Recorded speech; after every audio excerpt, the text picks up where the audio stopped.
Outer Orange.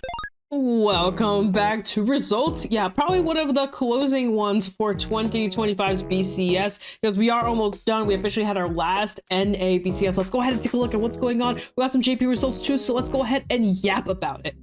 All right, fam, we have Puerto Rico. This is standard top 8s. They had a little bit of a smaller events than the standard ones throughout the states. Theirs was a little bit smaller, so that's why they only had top 8. We had 2 Nitros, 2 Elvidress, 2 Ava, 1 one bad deck, 1 Leonor, and going in, finishing it off was actually the bad deck, funnily enough. So bad deck finished it off. Then second place we had Nitros, and then third place we had Josh with Elvidress, and fourth place we had Nitros again. So Nitros kind of showing some sauce here. Now I will say Rosy Cheeks is not too bad in standard. I think she is still a little bit slow versus other decks that play Stride specifically, but she has a lot of toolbox, a lot of utility, a lot of ways to abuse the PGs. I think she's actually can be a very, very powerful deck, and I've been witnessing this a lot the last couple of weeks. You can definitely see the strengths. People are definitely building their decks now to where to really optimize her engine and doing a really good job of it. So congrats to everyone here. Premium Puerto Rico was like lots of bugs and also top 8 breakdowns. We had 4 Mega Colony, 1 Grand Blue, 1 Nubatama, 1 Gear Chronicle, 1 Genesis. Spread out outside from the bugs matchups. You'll notice some of these decks don't really care about bugs so much. Rose definitely cares, but these other ones don't care as much from what I remember.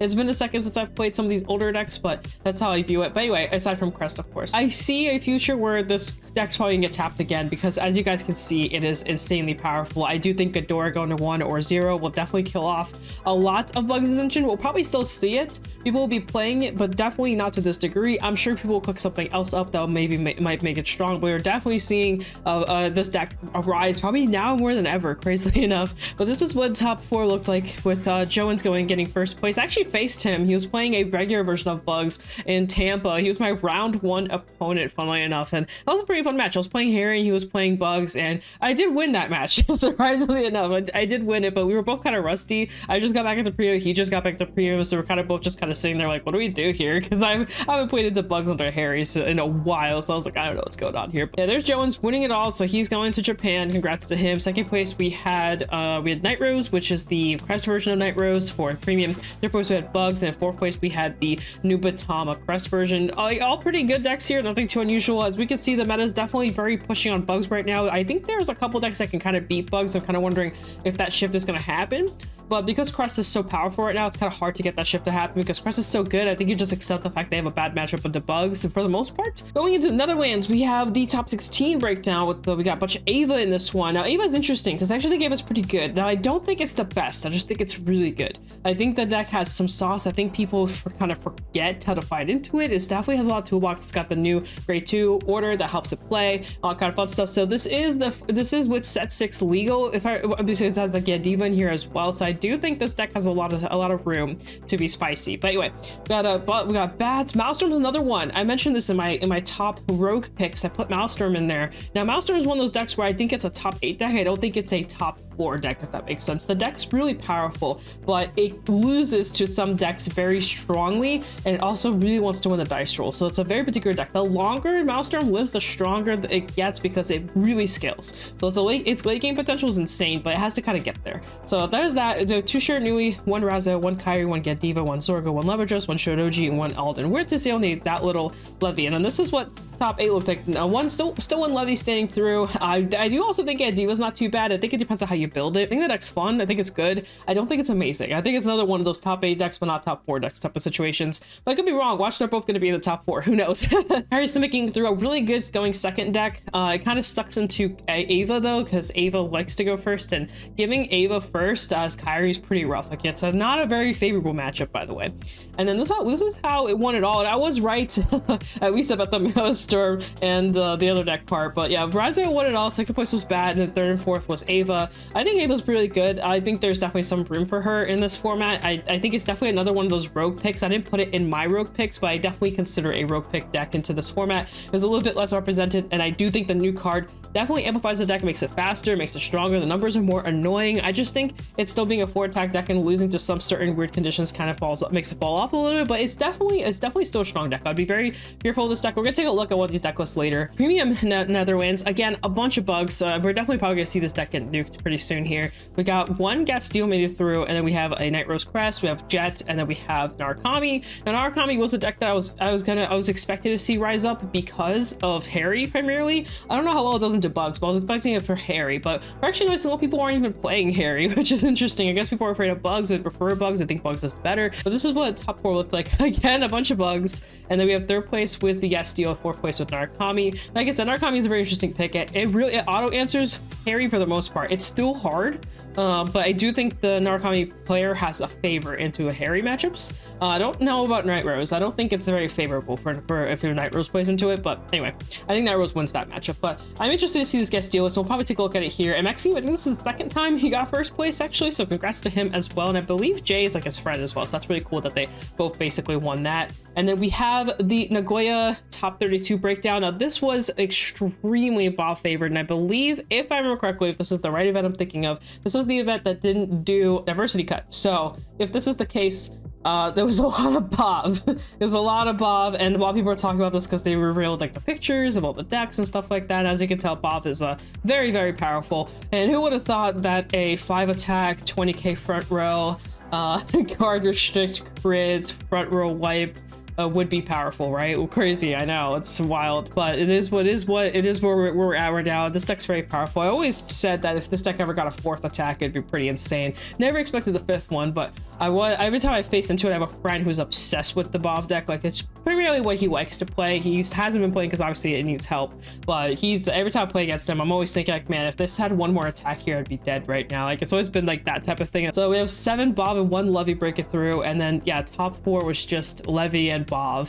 And like I said, this deck's a powerhouse right now, and it's extremely expensive too because people are buying out the cards, so it's gonna be an expensive deck going in. It's probably gonna be one of the Worlds picks for sure. I wouldn't be surprised if this wins Worlds, or if it gets 2nd place in Worlds. Maybe something else might beat it. I don't know. I haven't tested this format yet. All I know is how Bob works for the most part. I know some other stuff here and there, but nothing crazy. I know how Levidress is going to be with the new card and stuff like that, but I'm not too deep in this set yet. But I do know that Bob's deck is very, very powerful. But what I don't know, and what a lot of people probably don't know with me, is if there's any other sauce within this format. Right now, all we're seeing is Bob, but maybe there's something else that's also good that I don't know. I see a world where definitely Worlds is going to be like very Bob-centered, at least for the English side. So we'll see how it plays out. Also have the top 8 breakdown for Vanguard, which was in Indonesia. And this one had a lot less Bob, a lot more love address, a lot more different stuff. And it also has this guy right here.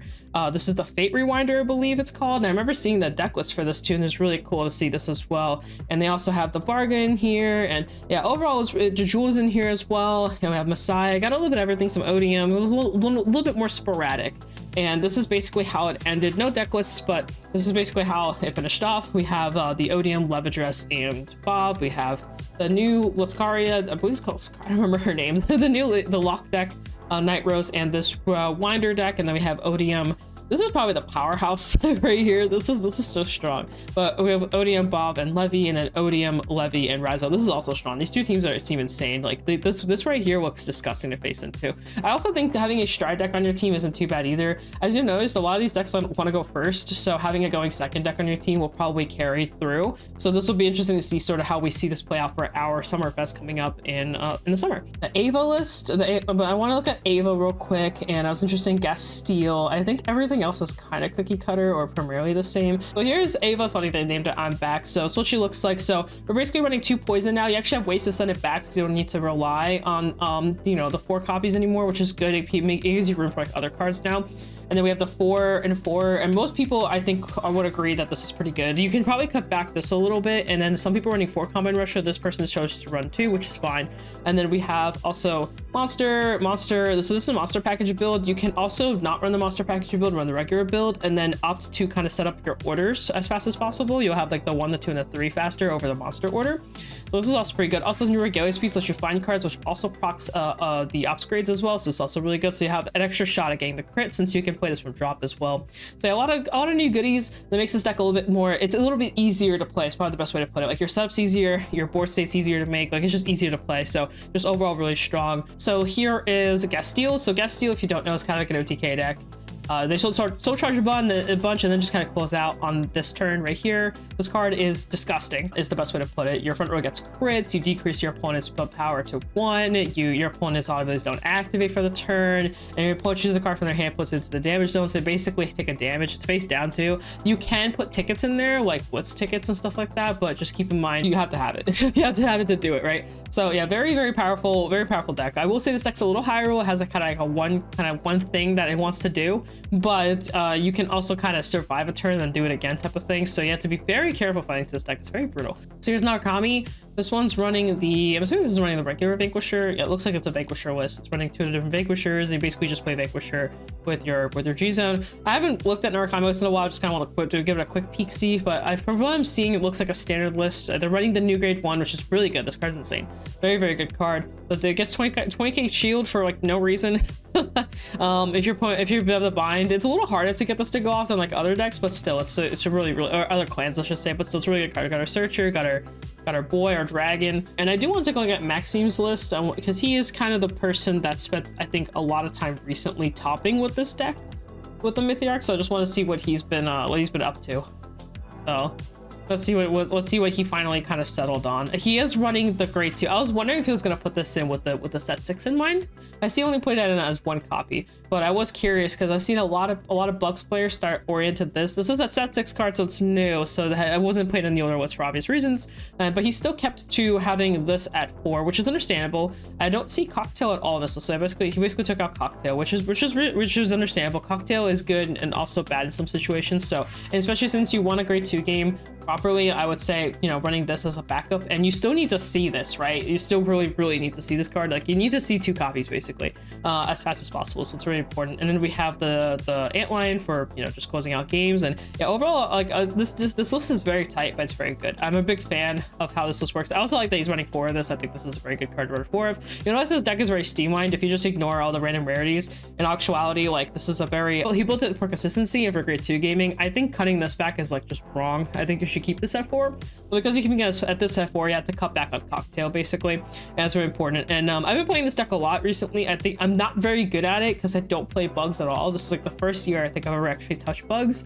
Like, at least in terms of like me playing it, I've spent a lot of time playing into it. But anyway, overall really good. The G-Zone's pretty standard. I don't think the G-Zone's really hard to figure out. I think that's the easiest part to figure out. You just have, you know, the good dude, the good gal. You want Zoa, and you want these guys for, you know, some annoying stuff. You have the GB8s, you got some defense options, and then you basically are just good to go on the Messiah, of course. So very standard. I think the triggers are also very standard. He's choosing to run 4 of the Guardians. I've seen some people run 1 of the Countercharger, 0, which also makes sense, but I know Maxime is really big into the Yo Guard, so I can understand him being at 4 of these, so makes sense to me. Overall good list. I'll again just highlight this card real quick. It's the top 5 to put anything in the soul. That's you find a Mythiarch, and then you put any card from hand to soul, so you can basically get soul off of this, and then you also get the cards you need. Ideally, you want to find Persona, but another good thing to look for is obviously the Rizumi and then the Delphino. They're also really good targets as well in this deck. So I don't remember if you can pick this up or not. I think you can. I don't remember if she checks for units or not. Well, it just says it's just a Mythiarch with different card name, so from this unit. So yeah, so you could just grab it. But yeah, really good thing to help you. It's also 15k shield, by the way, just nuts. Some people have no idea how much shield this card has. I play this on D, and people are just like, "What do you mean this is 50k shield?" I'm like, "There's another card." It's just 50k shield. It's great. So yeah, really good protection too. So anyway, that's all I have, I think, for this. Let me make sure I didn't miss anything else. So since this is new, it is probably good to at least go over this deck once, at least right now, since it just basically came out. We officially have official results on it. This is the first place list that won Nagoya WGP season 1. So this is the very first, this is the guy that won it all. So anyway, so very powerful deck, as you can see here. But you'll notice it's a very streamlined build. Like, you can change things up a little bit here and there, but for the most part, you're kind of just trying to do one thing. You have a new ride line that's really good. You have these guys that basically help you dig through your arms faster. You have the Cindy to help replace certain things. You have this guy, I believe he also helps you arm.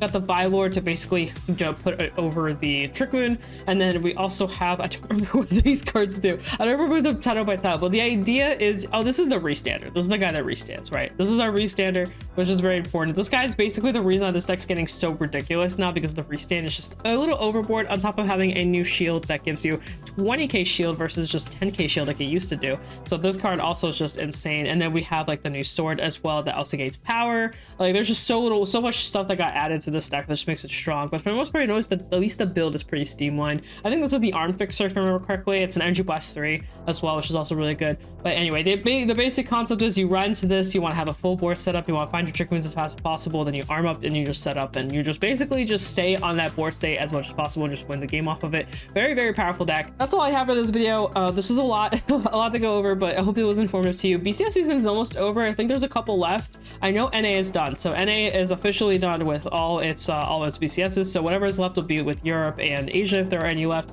We're actually going into the Worlds format coming up, and then after Worlds we'll be going into Summerfest, so that'll be the stuff that's going for us. Hope it's really exciting for everyone. I'm really excited planning. I want to see what days they're doing things, so I can know which one I want to go to. I will say I'm not looking forward to Lyrical Cup, and I still want to make a video discussing premium, how we could really use a teams format for that. I don't know if I should be doing that sooner or later, but I really am unhappy with the whole Lyrical Cup being the way it is. I'm not a big fan of it being in BCSs or BSFs or Summerfest. Summerfest is supposed to be fun, but I kind of wish the Lyrical Cup was more of a side event thing, more so than like a main event thing, is basically the best way I look at it, but we'll have to see. Anyway, guys, peace out. As always, 50cards.shop, CardFight if you need your goodies. You got a bunch of stuff over there, so you can always check that out. And then, guys, as always, thank you for all the support. We hit full 4.5, very close to that 5k. Please subscribe. Let's keep it going if you like this kind of content. And then, guys, peace out. That's Vidania. See you guys in a future video. Bye.